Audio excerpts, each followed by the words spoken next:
kita akan membahas satu kitab di antara kitab-kitab susunan oleh Imam An-Nawawi yang namanya sangat populer gitu ya. Itu kitab Al-Arba'un An-Nawawiyah. Itu 40 hadis yang disusun oleh Imam An-Nawawi dalam satu kitab. Sebut Al-Arba'un karena memang jumlah hadisnya dalam kitab itu ada 42 buah.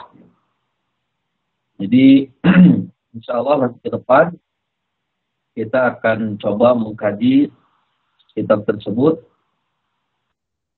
hadis jumlahnya, dan Imam An-Nawawi mencoba untuk membuat sebuah metode ya. Kenapa 40 buah hadis? Nah ini sebetulnya tidak ada sesuatu yang istimewa. Ini hanya metode beliau saja dalam menyampaikan ilmu. Jadi menurut beliau bahwa salah satu di antara sifat buruk manusia itu adalah manusia tidak mau berproses. Jadi manusia itu maunya instan, ingin sesuatu itu mendapatkan dengan cepat. Itu kan sifat manusia ya. Jadi memang manusia mana saja itu begitu. Tidak mau susah, tidak mau sulit, selalu ingin cepat gitu kan. Itu sifat manusia. Makanya kalau tiba-tiba disodorkan sebuah buku yang tebal, itu kan semangat untuk membaca itu kurang. Jadi kalau kita lihat buku, tiba-tiba tebalnya dari 500 halaman, itu kan bukan semangat baca yang keluar, tapi malah tidak ada semangat.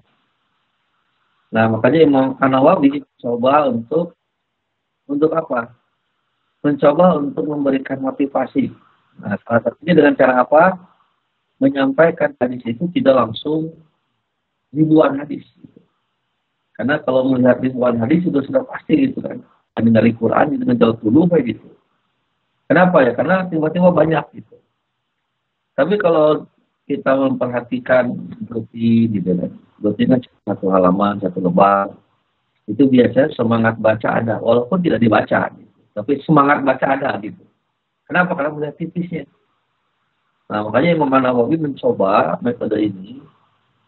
Menyusun 40 buah hadis. 42 ya. Di tepatnya 42 hadis. Tapi tetap disebut kategorinya Al-Arba'un. 40 hadis. Itu metode supaya meningkatkan motivasi orang untuk belajar. Ada kan terlihat itu 42 hadis, hanya berapa halaman. Makanya dengan jumlah yang sangat ringkas ini bisa memberikan motivasi orang untuk belajar hadis. Dan 42 hadis ini tidak kemudian kesimpulannya bahwa di luar yang 40 berarti hadisnya jelek, tidak. Atau hadis ini dhaif, tidak. Imam An-Nawawi mencantumkan 42 ini hanya untuk metode itu saja. Memberikan keringanan, kemudahan orang untuk belajar. Artinya masih banyak hadis-hadis yang luar biasa isinya. Cuman tidak dicantumkan, itu karena metodenya 42 hadis. Nah, saya malah lebih singkat lagi, gitu. Dari 42 hadis ya, saya sampaikan satu hadis. Karena dengan disampaikan satu hadis, itu kan sudah terbayang. Ini kira-kira selesainya jam berapa sudah terbayang gitu kan. Lebih mudah, lebih enteng, lebih sebentar. Ya, bagaimana? Ada masalah? Iya. Nah, baik. Pertama, coba lihat di bawah dulu, ada di sini, paling bawah.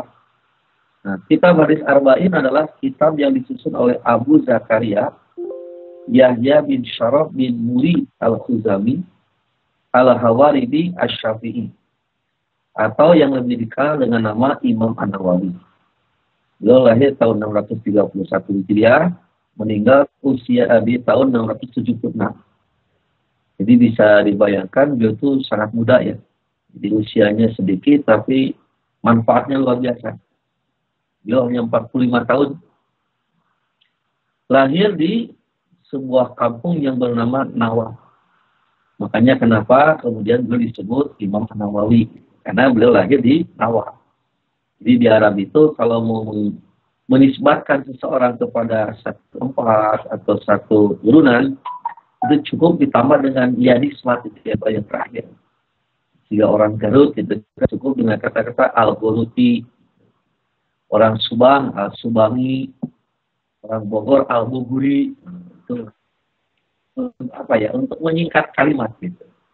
Nah ini juga sama, karena dia orang Nawa, dikenal saja An-Nawawi. Seperti Imam Al-Bukhari kan itu bukan nama aslinya, tapi nisbah kepada tempat kelahiran beliau, itu di Bukhara.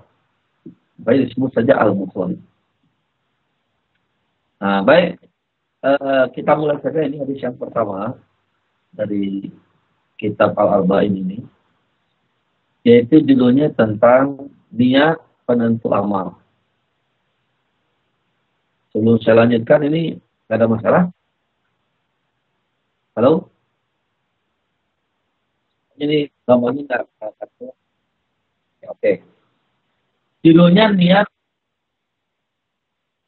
Oh siapa tuh kalau ini? Nah ini judulnya niat penentu amal.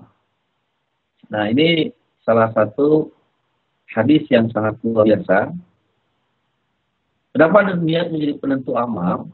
Karena ternyata nanti akan ada amal-amal yang dilakukan orang, tapi nilainya itu tidak akan sama.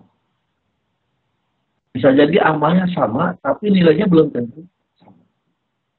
Nah, yang menentukan perbedaan amal, nilai suatu amal itu salah satunya apa? Yaitu niat. Apa niat itu? Nah, kita bahas dulu niat. Jadi memang di kita, di Indonesia khususnya, karena kekurangan bahasa ya, jadi dalam menerjemahkan istilah itu kadang-kadang seperti sama, padahal ada konotasi yang beda. Sehingga akhirnya karena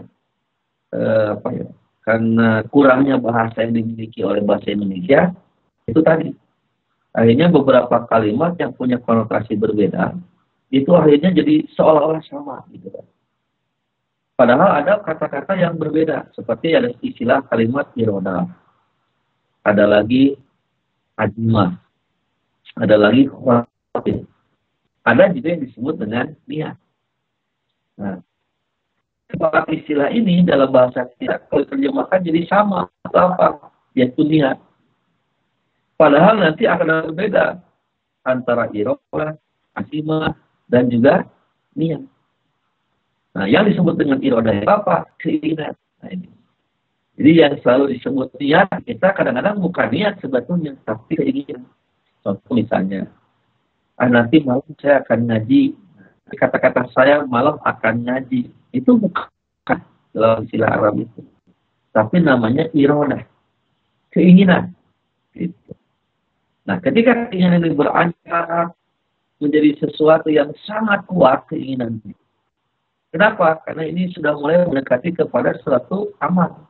Namanya adik. Nah, begitu diamalkan apa yang kita inginkan, dilakukan. Nah, di sana nanti niat akan dinilai oleh Allah Subhanahu wa Ta'ala. Makanya niat itu didefinisikan dengan istilah qasdus syai'. Tujuan melakukan sesuatu atau motivasi dalam melakukan sesuatu. Makanya ketika disebut niat sholat, nah, itu maksudnya bukan mau sholat, tapi ada motivasi seseorang dalam melakukan sholat. Apa motivasinya? Nah, secara garis besar dibagi dua. Motivasi itu ada yang lillah, karena Allah. Yang kedua ada yang bigoirillah, bukan karena Allah atau kepada selain Allah. Gitu. Dan besar ya itu pada aja. Apapun yang kita amalkan, apapun yang kita lakukan, maka si niat itu bermuara kepada dua hal tadi. Apakah lillah karena Allah, atau ligoirilah karena sin Allah. Nah, nanti inilah yang kemudian akan berpengaruh kepada apa yang kita lakukan. Kalau lillah, maka perbuatan itu akan mendapatkan nilai di mata Allah. Tapi kalau karena selain Allah, tentu saja amal itu tidak akan dinilai di mata Allah Subhanahu wa Ta'ala. Makanya bisa jadi ada orang yang melakukan amal yang sama, tapi karena niatnya yang berbeda, maka akibatnya berbeda. Sholatnya sama, tapi niat sholatnya ini yang menentukan kualitas sholat. Ngajinya sama, tapi niat itu akan menentukan kualitas. Makanya jangan kaget dalam Quran dikatakan fawailul lil musallin. Celaka orang-orang yang melakukan sholat. Kenapa celaka? Ternyata orang sholat celaka bukan karena sholat, tapi karena alladzina hum an sholatihim sahun. Alladzina hum yura'un. Ternyata motivasi. Dia sholat tapi lalai sholat. Dia sholat tapi bukan karena Allah, tapi karena ingin dilihat oleh selain Allah Subhanahu wa Ta'ala. Karena dia. Makanya amal yang sama itu nilai belum tentu sama. Nah, seperti orang ngaji juga sama kan. Tidak semua orang ngaji itu niatnya adalah karena Allah. Bisa saja yang lain. Mungkin karena ya untuk mengisi kekosongan, tidak ada kawan bicara, akhirnya apa? Ngaji. Atau karena sulit tidur gitu kan. Karena ada yang mengatakan obat yang paling mujarab tidur itu apa katanya? Ya pengajian.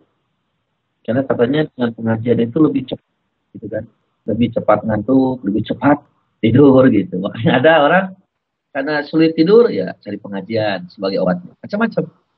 Ada yang cari makan, baca.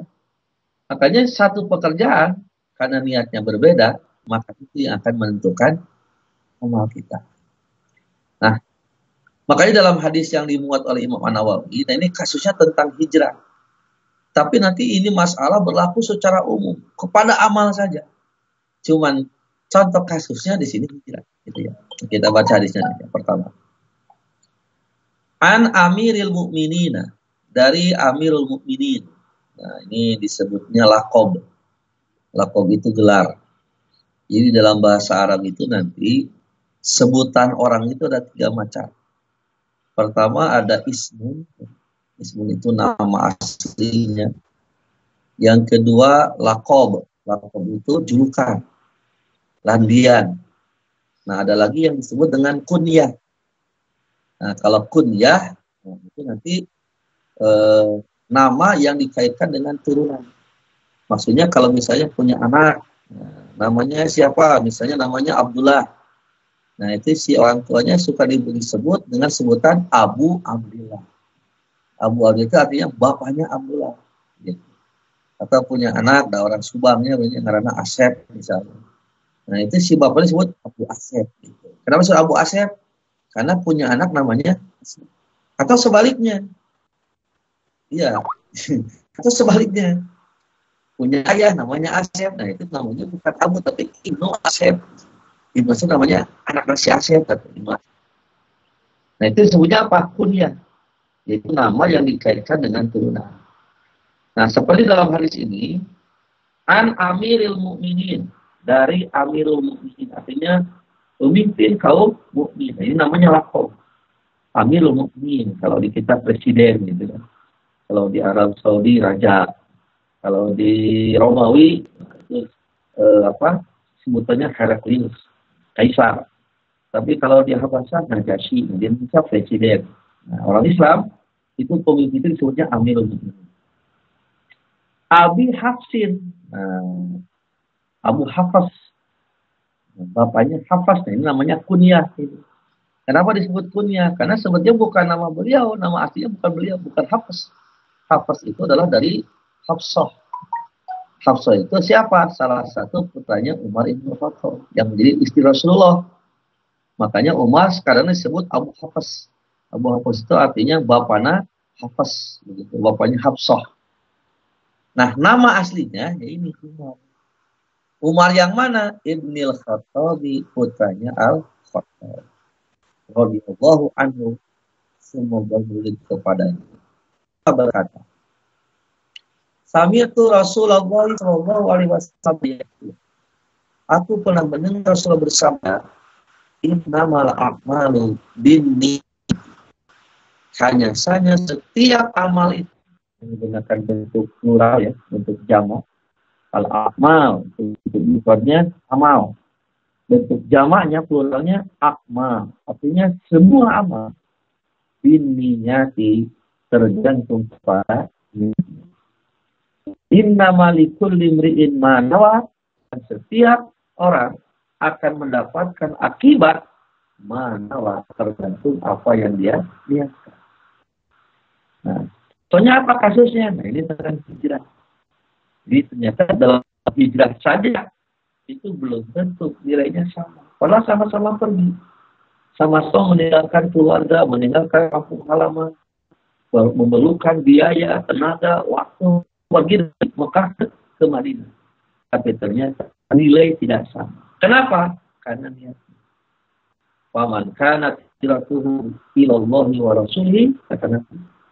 Maka barang siapa hijrahnya itu karena Allah dan Rasulnya, karena taat kepada Allah, karena taat kepada Rasul, wa hijratuhu ilallahi wa rasulihi, maka hijrahnya itu akan mendapatkan nilai sesuai dengan niatnya. Apa? Yaitu karena Allah dan Rasulnya. Maka nanti akan mendapatkan nilai dari siapa? Dari Allah. Wa man kanat hijratuhu ila dunya bisiruha. Tetapi barang siapa yang hijrahnya karena dunia yang dia cari, yang dia kejar, au ila ra'atin yankihuha, atau karena perempuan yang ingin dinikahinya. Dan nanti kenyataannya betul. Jadi ada yang hijrah itu karena ya mau apa? Semacam ingin mengubah nasib. Karena di Mekah sudah tidak jelas dagang, tepayu wae, kemaju sudah ada di situ tempat transmigrasi katanya. Akhirnya apa? Dia juga ini ikut hijrah. Atau ada yang lain untuk perempuan. Jadi karena pacarnya itu ikut hijrah, ya dia bingung. Tidak dikejar, nanti dikejar sama orang lain. Ini apa? Dia ikut hijrah. Tapi bukan untuk melaksanakan perintah Allah. Tapi dia hijrah karena mengikuti perempuan yang dicintainya yang ikut hijrah. Akibatnya apa?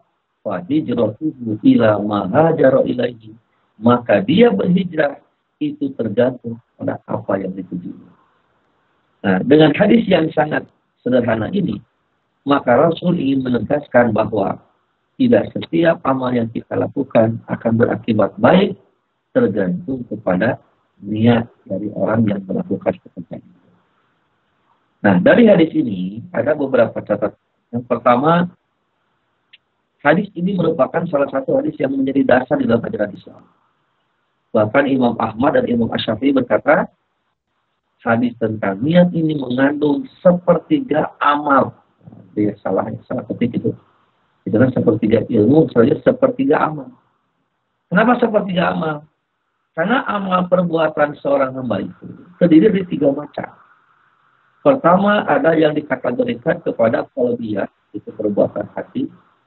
Yang kedua, qauliyah, perbuatan lisan. Yang ketiga adalah badaniyah, anggota perbuatan yang berkaitan dengan anggota badan yang lain. Nah, karena amal itu ada 3 macam tadi, nah sedangkan niat termasuk perbuatan hati yang merupakan salah satu unsur dari amal tersebut. Makanya dikategorikan sepertiga amal ketika seorang berniat. Nah, diriwayatkan dari Imam Asy-Syafi'i bahwa beliau berkata, hadis ini mencakup 70 lebih bab dalam fikih. Memang kalau kita perhatikan nanti kitab-kitab para ulama itu banyak yang mencantumkan hadis ini dalam kitab atau bab pertama. Termasuk Imam Al-Bukhari.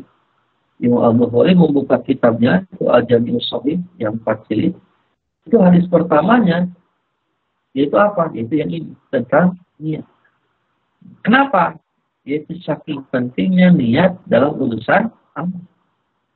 Bahkan sebagian ulama yang berkata hadis ini merupakan sepertiga dari Islam. Sepertiga dari Islam. Kenapa? Ya karena tadi. Karena nanti niat termasuk kepada apa? Salah satu yang menjadi bagian dari amal Islam. Islam itu kan amalnya ada badaniyah, qalbiyah, lisaniyah. Ini masuk yang tadi itu, sepertiganya. Nah, sababul wurud itu artinya sebab adanya. Ini biasanya oleh para ulama diungkapkan dalam menjelaskan latar belakang adanya sebuah hadis. Nah, kalau berkaitan dengan ayat Quran, istilahnya sababul nuzul. Jadi kalau hadis sababul wurud, sebab adanya hadis ini. Kalau ayat-ayat Quran yang turun, karena turun gitu kan, disebutnya sababul nuzul. Sebab turunnya ayat. Kalau hadis sebab adanya, ini sebab dulu. Ini istilah ya, pengenalan istilah supaya nanti kita tahu kalau itu sababul wurud, oh ini berarti hadis. Sababul nuzul, itu adalah ayat Al-Quran belakang. Hadis ini adalah berhubungan dengan seseorang yang mengikuti Nabi berhijrah dari Mekah ke Madinah. Nah, ini yang harus dicatat dulu bahwa hijrah ini jangan disamakan dengan transmigrasi ya. Karena kalau transmigrasi itu kan betul ada persiapan yang sangat matang. Dalam artian matang itu secara materi. Jadi sebelum ada transmigrasi kan diumumkan dulu 3 bulan sebelumnya, 6 bulan sebelumnya, supaya orang yang mau transmigrasi nanti kan persiapan. Jual tanah, jual kambing, jual alat-alatnya kebutuhan untuk nanti di sana jelas. Nah, hijrah itu bukan transmigrasi. Karena hijrah itu adalah perintah Allah yang kemudian secara tiba-tiba disampaikan dan orang waktu itu harus taat pada waktu itu. Jadi kita pengumuman dari awal siap-siap 3 bulan lagi hijrah tidak ada. Begitu turun ayat yang hijrah, maka orang-orang yang taat kepada Rasul atau orang-orang yang memang sudah tidak kuat lagi mempertahankan akidah di Mekah, karena hubungannya luar biasa, itu langsung spontan. Makanya tidak sempat menjual tanah, tidak sempat membuat perbekalan. Akhirnya apa? Mereka pergi dengan seadanya. Makanya pantas nanti setelah sampai di Madinah, itu kan menjadi manusia yang paling miskin, orang Nabi. Kenapa? Karena itu mereka meninggalkan harta bendanya di Mekah ya karena melaksanakan hijrah. Nah, kemudian apa? Nah, di antara yang hijrah itu tidak semuanya orang karena ingin mengikuti perintah Allah.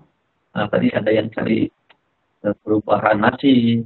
Ada juga yang ini tujuannya ingin menikahi seorang perempuan yang bernama Ummu Qais. Jadi ada perempuan namanya Ummu Qais, tadi udang-udang gitu kan sama laki-laki. Sampai saking cintanya gitu kan. Ya, orang namanya cinta kan itu biasanya. Jadi lautan luas akan diseberangi gitu kan. Gunung yang tinggi akan didaki. Nah ini juga sampai ini terwujud. Walaupun hijrah kan bisa dibayangkan. Dari Mekah Madinah itu kan jaraknya 450 km. Kendaraan tercepat waktu itu adalah unta. Kemampuannya cuma 50 km per hari. Jadi kalau menggunakan unta saja, itu perlu waktu 9 hari baru sampai ke Madinah. Apalagi yang hijrah, nah ini kan, ya itu tadi kondisinya sangat memprihatinkan. Sampai ada yang berjalan, bisa dibayangkan. Mekah, Madinah, itu kan berjalan gitu. Yang sekarang saja pakai bis kota dan jalan yang mulus saja kan 7 jam. Nah dulu sampai 9 hari kalau menggunakan unta. Kalau tidak menggunakan unta, ya bisa dihitung lah, berarti lebih gitu. Tapi karena cinta, nah ini memang cinta itu luar biasa tenaganya. Ya, akhirnya apa? Dia pergi hijrah. Bukan karena Allah, bukan mau cari perubahan nasib. Satu niatnya, karena mengejar perempuan dan anak. Nah, kemudian apa? Sehingga orang tersebut disebut saja dengan istilah muhajir Ummu Qais. Ini jadi istilah nantinya. Asalnya nama ini diterapkan kepada orang yang memang mengalami kondisi ini. Dia berhijrah, kan muhajir itu artinya orang yang berhijrah. Tujuannya karena mencari perempuan atau mengejar perempuan namanya Ummu Qais. Baik disebut muhajir Ummu Qais. Yaitu apa? Orang yang berhijrah karena Ummu Qais. Nah, seiring dengan waktu nanti di kemudian hari nama tersebut menjadi lakob. Nah, yang asalnya hanya sebutan saja, hanya sekedar penyebutan biasa, akhirnya jadi lakob, jadi landian. Seseorang yang beramal tidak ikhlas kepada Allah, nah, suka dinisbatkan kepada siapa? Muhajir Ummu Qais. Jadi Arab dalam ayat lama ya ikhlas, mana masih Muhajir Ummu Qais. Nah itu, begitu sindirannya gitu. Seperti kalau misalnya ada orang yang licik gitu kan, itu sebetulnya apa? Yahudi gitu. Kalau bisa jadi orang Subang, bisa jadi orang Bandung, bisa jadi orang Indonesia. Tapi karena kelakuan si Yahudi gitu saja. Nah itu sudah disebut dasar Yahudi. Nah itu jadi lakob. Nah kemudian nomor 4, Imam An-Nawawi berkata, niat adalah qasdun. Nah ini ya. Jadi ini harus dibenahi dulu. Jadi niat itu adalah pekerjaan hati. Apa? Qasdun, tujuan. Makanya jangan kapan di kita kudu jadi ribet gitu kan, jadi rame ketika membicarakan niat suatu amal. Kenapa jadi rame? Karena niat yang tadinya pekerjaan hati itu berubah jadi perbuatan lisan gitu kan. Seperti kalau mau sholat gitu kan, mengungkapkan niat. Kemudian ketika saum mengungkapkan niat. Jadi diungkapkan padahal niat itu adalah qasdu syai'in, tujuan pekerjaan hati gitu. Atau motivasi melakukan sesuatu. Makanya ketika diucapkan itu sebetulnya sudah bukan niat lagi. Tapi itu namanya lisan atau ucapan. Adapun niat, jadi hati niatnya. Makanya tujuan itu tempatnya di dalam hati. Ini kata Imam Nawawi. Dan beliau termasuk orang yang berpegang kepada madhab Syafi'i, sebetulnya Syafi'iyah. Beliau berpendapat begitu, tempatnya di dalam hati. Dan niat akan selalu mengiringi segala sesuatu yang dikerjakan. Artinya, niat itu mengiringi amal dari awal sampai akhir amal. Nah itu. Makanya yang disebut dia itu bukan di awal saja saya niat mau sholat. Tidak hanya itu. Tapi niat akan mengiringi amal. Makanya tadi dari awal saya sudah jelaskan. Maka niat itu bertumbuh kepada dua sumber. Pertama lillah, karena Allah. Yang kedua diguiring. Makanya orang yang sholat itu harus lillah. Dari kapan? Dari sejak takbiratul ihram sampai salam. Karena bisa jadi ada orang di awalnya karena Allah, di tengah-tengah berubah niatnya. Ingin dipuji orang, ingin dilihat orang. Tidak ada mustahil. Atau sebaliknya, awalnya buruk, tengah-tengah baik. Maka niat itu pekerjaan hati, yaitu motivasi melakukan sesuatu. Dan ini akan mengiringi amal kita dari awal sampai akhir. Jadi lamun niat sholat, bukan ketika mau sholat saja. Tapi begitu takbiratul ihram sampai salam, maka niat yang karena Allah ini harus terus dijaga. Kenapa? Karena bisa jadi di tengah jalan kita berubah niat. Nah, kemudian yang keempat, niat yang paling utama adalah ikhlas. Nah, apa ikhlas itu? Yaitu hanya berharap pahala dan ridho dari Allah Subhanahu wa Ta'ala. Nah, ini harus ditegaskan juga. Karena di kita juga ikhlas jadi salah pemahaman, salah persepsi. Di kita ikhlas artinya malah jadi apa? Jadi ridho, gitu, rela. Padahal ikhlas itu bukan rela. Rela itu yaitu ridho. Sedangkan ikhlas apa? Ikhlas itu adalah motivasi dalam melakukan sesuatu hanya berharap pahala dan ridho dari Allah Subhanahu wa Ta'ala. Makanya nanti ikhlas itu, gitu kan, bukan gratis, awas.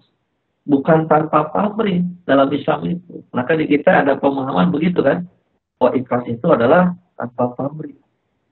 Makanya kenapa gitu kan diartikan tanpa pamrih? Akhirnya orang jadi semangat tidak melakukan ikhlas. Malah jadi tidak kan. Karena kebayang ikhlas di orang mah jadi gratis. Sedangkan sesuatu yang gratis itu biasanya apa? Biasanya seenaknya. Makanya ketika ada orang diajak gitu kan proyek gratis itu kan proyek ikhlas kan jadi tidak semangat. Kenapa? Nah, karena tadi terbayang ikhlasnya melalui bayar, ikhlasnya tidak ada pamrih. Padahal ikhlas itu justru pamrih. Cuman, pamrihnya hanya kepada Allah. Makanya jadi ikhlas. Kenapa? Sesuai dengan namanya. Ikhlas itu artinya mengosongkan, memurnikan. Mengosongkan apa? Memurnikan apa? Mengosongkan dan memurnikan motivasi kita dalam melakukan sesuatu untuk tidak berharap kepada selain Allah. Tapi hanya mengharapkan balasan kepada Allah Subhanahu wa Ta'ala. Makanya kalau kita perhatikan gitu kan di kita, karena niat ikhlas diartikan gratis, jadi hilang semangat. Bahkan ada yang menyatakan bahwa kalau kita ibadah karena takut kepada neraka, kalau kita ibadah karena ingin mendapatkan surga, nah itu kan tidak ikhlas. Nah, ini sebetulnya keliru. Kenapa? Karena kalau kita perhatikan hadis-hadis dan ayat-ayat Quran, justru Allah dan Rasul yang termasuk memotivasi kita, ibadah itu harus mengharapkan pamrih. Coba perhatikan dalam hadis dan ayat dalam Quran dan hadis. Kita tidak pernah menemukan ada hadis yang melarang kita pamrih, nggak ada. Justru yang ada adalah diarahkan pamrih. Bahkan Allah sendiri mengatakan wasari'u ila magfiratin min rabbikum wa jannatin. Nah itu. Berusaha kamu untuk menuju ampunan Tuhanmu dan kepada surga. Tuh. Jadi kalau yang mengatakan kalau ibadah karena ingin surga itu tidak ikhlas, berarti itu sudah menentang Allah Subhanahu wa taala. Kenapa? Karena dalam Al-Qur'an sendiri Allah yang mengarahkan kita ibadah itu menuju surga. Dan itu sesuai dengan fitrah manusia. Apa? Bahwa manusia akan motivasi melakukan sesuatu ketika manusia memiliki pamrih. Makanya jauh-jauh ya kerja di Berlin kalau nggak ada pamrih kira-kira semangat tidak? Nggak akan mungkin kan? Ya jelas atau jauh-jauh ke Berlin geus di Subang, geus di itu di Majalengka, sudah saja di Tasik jauh-jauh banyak ke Berlin. Saya yakin karena ada sesuatu yang diharapkan di sana. Ada pamrih yang pamrihnya itu barangkali melebihi apa yang kita dapatkan selama ini. Makanya berbicara soal pamrih dalam Islam bukan sesuatu yang tabu. Makanya jadi aneh gitu kan di kita itu. Manusia yang sangat pamrih dalam hidupnya, tiba-tiba dilarang pamrih. Akhirnya apa? Ya tidak semangat ibadahnya. Makanya jangan kaget. Kalau berbicara ibadah, orang akhirnya apa? Ya itu, hanya memanfaatkan waktu kosong gitu kan. Hanya memanfaatkan waktu sisa. Saya ibadah. Kenapa? Ya karena tadi. Karena tidak ada pamrih dalam ibadah. Makanya kenapa sholat berjamaah gitu kan, tidak bersemangat. Kenapa saf paling depan tidak menjadi rebutan? Ya karena nggak ada pamrihnya. Padahal sebetulnya pamrihnya jelas kan. Sampai Nabi itu mengatakan orang yang di saf pertama itu seperti berkurban dengan unta. Orang yang di saf kedua berkurban dengan sapi. Artinya apa? Ada pamrihnya loh. Nggak, tidak pakai pamrih. Makanya zaman Rasulullah kenapa? Para sahabat itu kalau saat depan itu menjadi rebutan. Bahkan kalau orang Sunda mau kerusutan gitu kan. Harus sampai diundi orang kalau harus di depan. Apa? Karena antusias. Antusias terhadap apa? Terhadap pamrih yang akan diterima. Bahkan ada sahabat yang secara terus terang ya bertanya, ya Rasulullah, kalau saya kena sholat 5 waktu, saya saum Ramadan, saya zakat yang wajib, saya haji 1 kali yang wajib, adkhulul jannah, pantaskah saya masuk ke dalam surga? Langsung yang ditanyakan surga, bisa masuk nggak dengan amal ini? Kata Nabi, nah bisa. Artinya apa? Artinya Islam tidak melarang pamrih. Karena kalau tidak boleh pamrih pasti marah orang. Tapi justru Nabi malah memberikan semacam golongan. Bisa.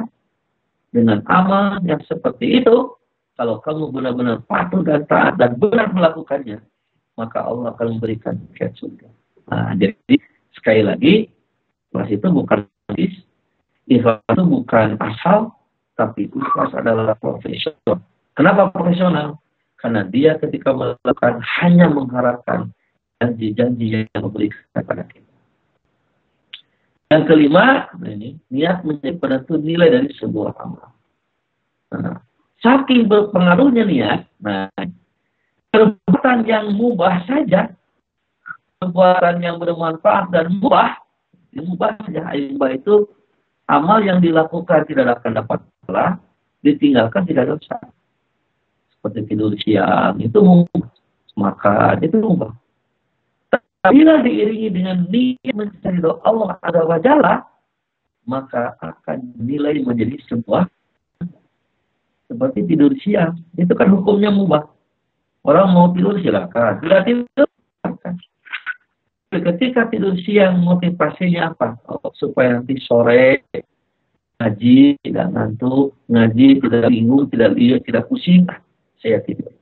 Nah, tidur siang ini sekarang bergeser nilainya dari mubah jadi ibadah. Sarapan pagi, makan siang, supaya nanti ketinggalan ngaji nggak terganggu karena lapar. Saya makan dulu saja. Ini yang tadinya mubah bisa bergeser menjadi ibadah. Gara-gara apa? Semuanya gara-gara niat. gara-gara motivasi. Maka dengan motivasi yang seperti inilah, setiap nilai amal kita akan beribadah. Maka pantas kalau Sayyidina Ali bin Abi Thalib mengatakan, hayatuna kulluha ibadah. Setiap hidup kami ini adalah ibadah. Maksudnya apa? Yaitu tadi. Bahwa setiap aktivitas seorang muslim, itu semuanya diniatkan karena ingin mendapatkan ridho dari Allah. Dan motivasi inilah yang akan bergeserkan, akan mengangkat nilai sebuah amal yang tadinya biasa menjadi luar biasa. Nah, itu saja barangkali yang bisa saya sampaikan berkaitan dengan hadis yang pertama. Insya Allah nanti kita lanjut lagi di bulan depan untuk hadis yang kedua. Ini sengaja saya satu lembar biar terasa lebih mudah gitu kan. Karena dengan satu hadis, wah ini sudah tergambar. Ini tidak akan lama. Ini jadi motivasi nanti. Nah, itu barangkali untuk sementara. Qul qouli hadza wa astaghfirullah li wa lakum. Assalamualaikum warahmatullahi wabarakatuh.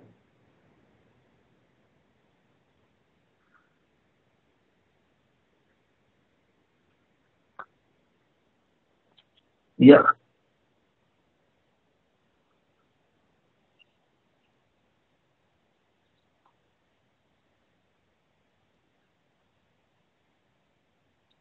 Assalamualaikum. Ya.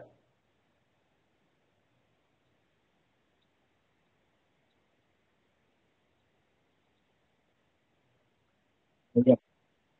Oh iya iya iya. Jadi ini, ya ya. Jadi sebetulnya sebelum mencapai kepada atau satu aja dulu lah dulu ya. Satu dulu dijawab. Ya satu aja dulu. Ya nanti nggak lupa. Nah jadi sebenarnya perjalanan amal manusia itu sampai menuju niat itu tidak tiba-tiba niat.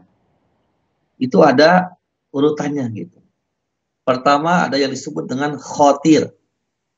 Ya, khotir pakai kho, pakai kh, khotir. Khotir itu artinya apa? Khotir itu artinya adalah sesuatu yang terlintas. Nah, kenapa timbul terlintas? Nah, karena ada input gitu kan. Dari ada masukan baik yang terlihat, terdengar atau terasa. Biasanya orang kalau sudah melihat sesuatu yang baru, nah itu akan timbul khotir, terlintas. Apa yang dia terlintaskan? Nah, diantaranya adalah saya ingin seperti itu. Saya ingin begini, saya ingin begitu. Nah, ketika mengatakan ingin ini, ingin itu, namanya irodah. Artinya keinginan, irodah itu. Nah, ketika orang keinginannya kuat, oh gitu kan, kadang-kadang kuat, maka dia akan mempersiapkan keinginan itu untuk mewujudkan apa yang dia inginkan. Nah, persiapan-persiapan menuju kepada amal yang dia inginkan, ini namanya azam. Makanya, itu kan kata Allah, faida azamta fatawakkal 'ala Allah. Kalau kamu sudah berazam, artinya apa? Dia sudah melakukan ikhtiar untuk mewujudkan apa yang dia inginkan. Misalnya yang tadi gitu kan, orang mau ngaji sore, dia tidur siang dulu. Dia makan siang dulu. Dia persiapkan apapun yang untuk apa? Mewujudkan apa yang dia inginkan. Maka ketika ikhtiar-ikhtiar untuk mewujudkan keinginan itu kita sudah lakukan, itu namanya azam. Nah, begitu kita melakukan amal itu, nah, kemudian Ustadznya mulai ngaji, innal hamdulillah. Di sana kita akan apa? Di sana niat akan menjadi ukuran kita ngaji. Nah, ketika ngaji dimulai, apa yang menjadi motivasi kita? Lillah karena Allah atau li ghairillah karena selain Allah. Dan nanti niat ini akan mengiringi amal yang kita lakukan. Maka niat mah tidak cukup di awal, tapi terus mengiringi. Maka taina niat ngaji, tim meeting tadi mulai sampai nanti selesai, itu niat akan terus mengikuti. Makanya kenapa mesti dipelihara niat itu? Karena tidak mustahil di tengah-tengah jalan, di tengah-tengah amal berubah. Leung lamun tina goreng jadi hade gitu kan, itu bagus. Tapi kalau dari sesuatu yang baik bergeser kepada yang jelek, nah itu celaka. Nah itulah niat. Makanya, nah Kenapa niat itu di dalam hati? Ya praktis, karena pekerjaan hati.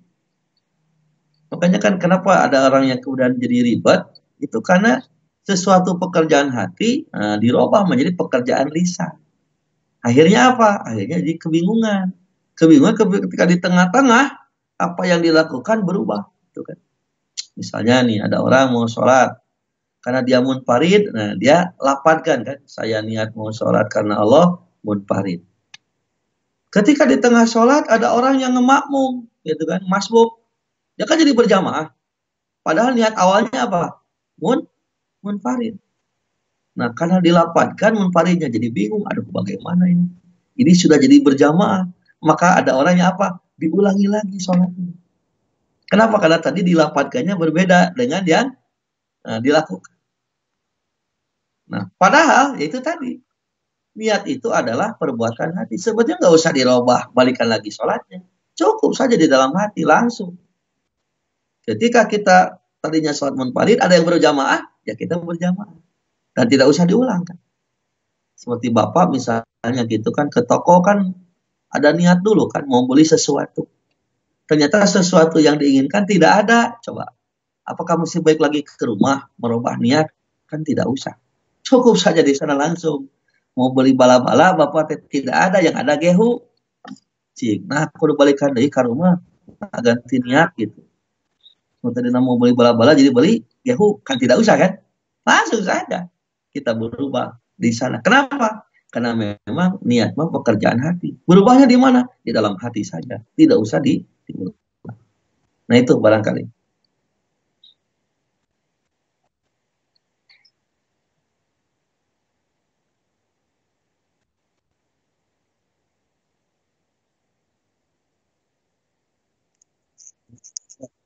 Oh iya orang Garut, silakan. Ya,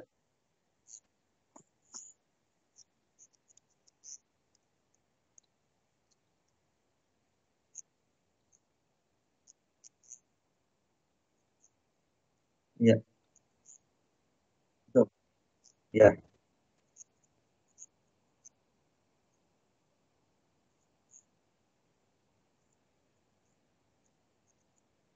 ya, ya,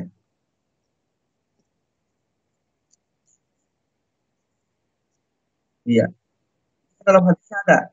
Hadisnya ada kalimatnya menggunakan kalimat hamma. Man hamma bil hasanati, man hamma bis sayiati. Nah, itu bukan hamma. Apa hamma itu? Hamma itu keinginan kuat. Masuknya ke azam itu. Itu belum niat. Di barang siapa yang berkeinginan kuat di sana itu. Belum niat itu. Berkeinginan kuat melakukan kebaikan, tetapi dia tidak melakukannya karena ada halangan-halangan tertentu. Maka kata Nabi, kutibat lahu hasanatun kamilatun.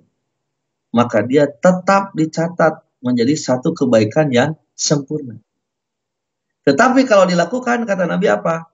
Kalau dilakukan, maka akan dilipat gandakan sampai 10 kali lipat, bahkan sampai 700 kali lipat. Sebaliknya, orang yang berhamma, nah itu kalimatnya hamma, artinya apa? Berkeinginan kuat untuk melakukan kejahatan, tapi kemudian tidak jadi karena dia sadar terhadap perbuatannya, maka kata Nabi, itu pun menjadi kebaikan yang sempurna. Satu kebaikan. Tetapi kalau dilakukan, maka mendapat nilai yang sama. Jadi kejahatannya dinilai seimbang dengan apa yang dia lakukan.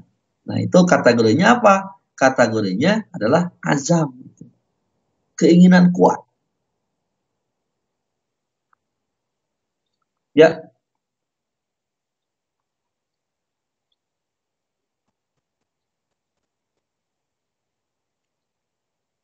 yuk.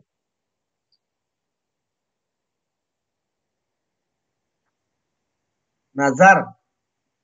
Kalau nazar itu asal artinya adalah bersumpah.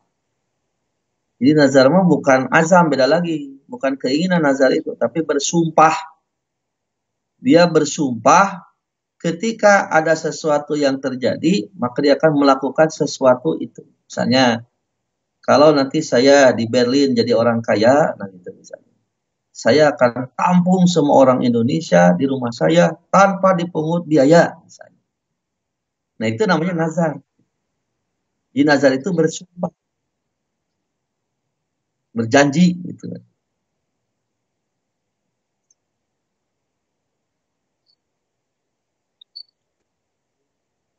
Ya cukup ya.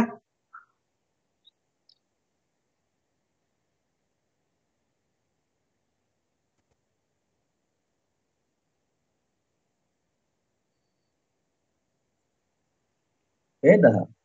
Kalau nazar mah janji, janji sumpah itu nazar. Kalau irodah mah keinginan. Nah, nanti pertanyaannya, bagaimana membedakan nazar dengan keinginan? Nah, itu yang menentukan diri kita sendiri. Kita mau sumpah atau cuma baru ingin. Saya kalau lulus ujian, misalnya gitu ya, saya kalau lulus ujian, saya akan saum 10 hari.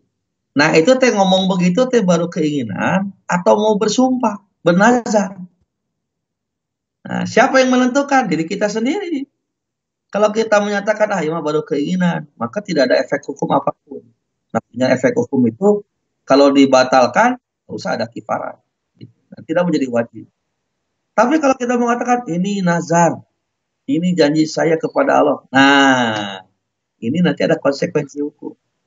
Dia wajib, kalau itu terjadi, nazarnya, dia wajib melakukan sumpah tadi.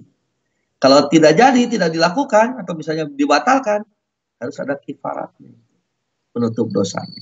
Begitu.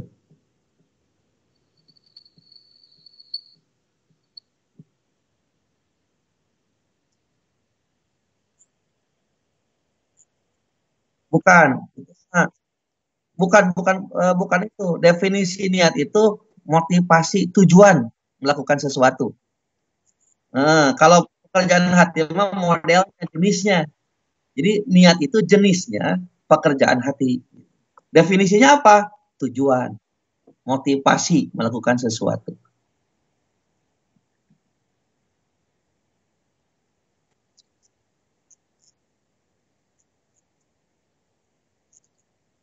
Itu makanya dari awal saya akan jadi jelaskan niat itu pekerjaan hati.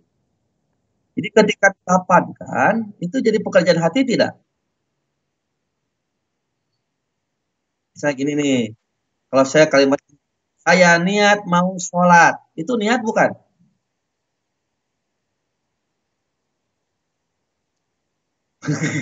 Ulangi lagi. Kalau saya ulangi lagi ya nih. Kalau saya mengatakan saya niat mau sholat, itu niat bukan? Nah, niat yang diucapkan, masa diucapkan, itu namanya juga bukan niat. Kan niat mau pekerjaan hati. Jadi konsekuensinya ketika itu dilapangkan, itu namanya sudah bukan niat lagi. Tapi apa? Itu lisan. Makanya saya niat mau sholat, itu bukan niat. Tapi itu adalah ucapan kalimat saya niat mau sholat. Niatnya bagaimana? Jadi hate itu. Makanya ketika dilapatkan, saya niat sholat karena Allah. Tapi hatena yang kapuji, mana yang akan dicatat? Nah, itu kan. Bisa jadi kan? Disumpah kan bisa begitu kalimatnya kan. Banyak pejabat begitu juga kan. Ketika disumpah dalam mulutnya, saya bersumpah akan anu. Hatinya kan enggak. Nah, yang dinilai yang mana? Ya, yang hatinya. Niat itu pekerjaan hati. Makanya yang dinilai itu bukan yang dilisankan, tapi yang diniatkan. Nanti niat yang diungkapkan dalam hati itu terbukti tidak dalam lisan, terbukti tidak dalam badan kita. Ketika tidak terbukti, berarti fasik namanya, gitu.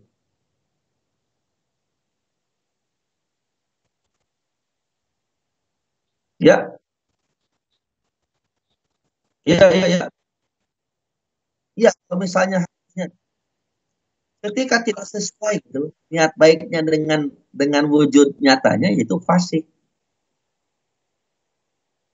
Orang yang melanggar fasik itu, melanggar konsekuensi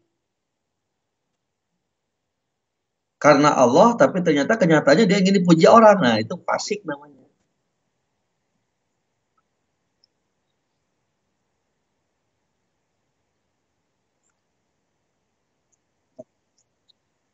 Ya, ya.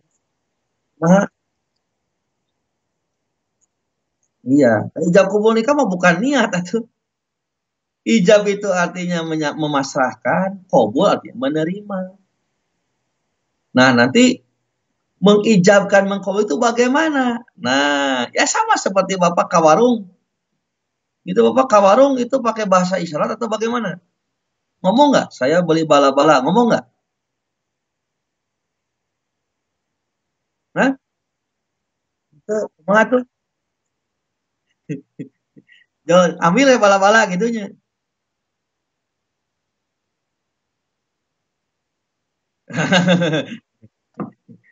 Iya. Makanya nanti kalau dalam nikah misalnya tidak begitu, bisa tidak? Bisa sebetulnya. Bagaimana yang enggak? Kalau misalnya ijab kabul harus dilapatkan kayak saya nikahkan, nanti yang itu yang gagu bagaimana? Yang tunawicara sah tidak menikahnya?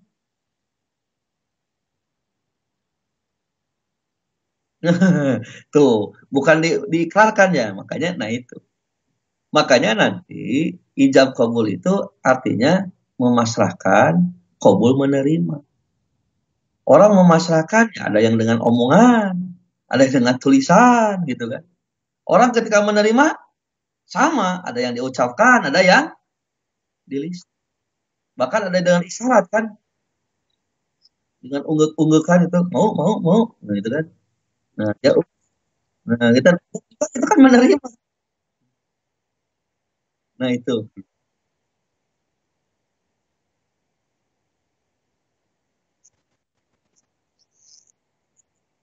tidak wajib, tidak wajib diucapkan tidak, tidak wajib. Iya kan nanti orang yang tunawicara bagaimana? Nanti tidak sah nikahnya karena nggak bisa ngomong. Itu mah diucapkan itu hanya sebatas apa? Administrasi itu mah ngarah jelas gitu. Biar terdengar sama tetangga bahwa ini teh sah jadi istrinya, jadi suaminya begitu.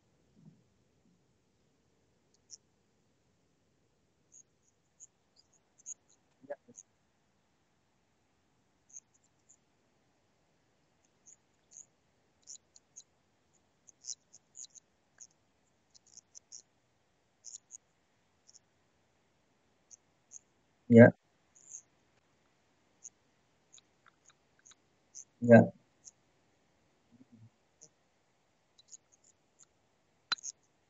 Iya, ya makanya dari awal saya bantu niat itu adalah motivasi gitu. Tujuan melakukan sesuatu. Yang kedua, niat itu pekerjaan hati.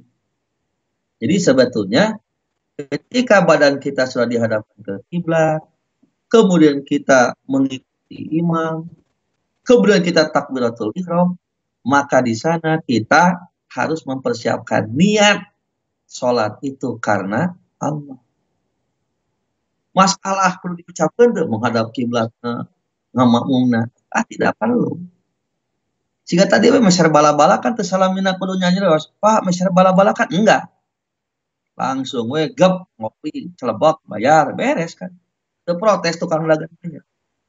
Tukang dagang teh protes kelak kelak kelak kelak. Dia rek meuli naon ya? Itu kan. Jadi tidak. Jadi ketentuannya yaitu makanya dalam hadisnya nanti itu kan jelas. Nabi itu apa?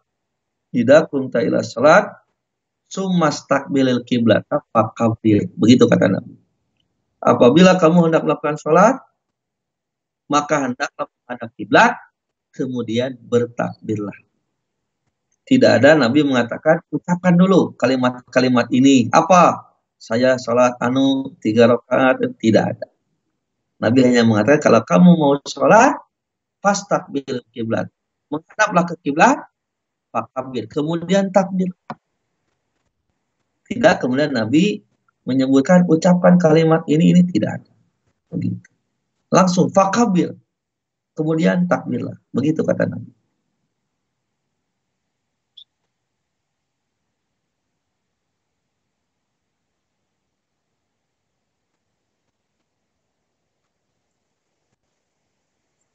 Ya, ya, ya.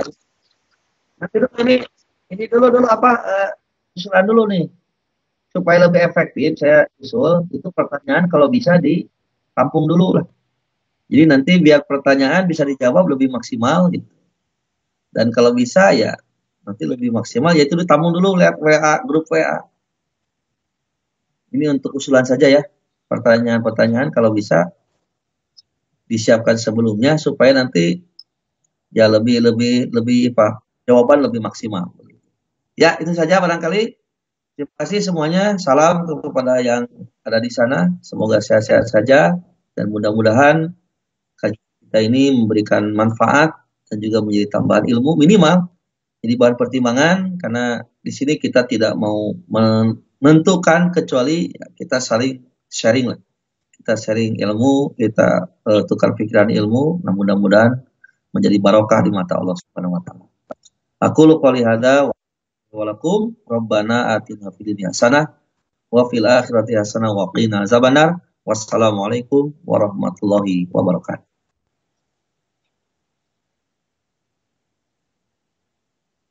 Waalaikumsalam.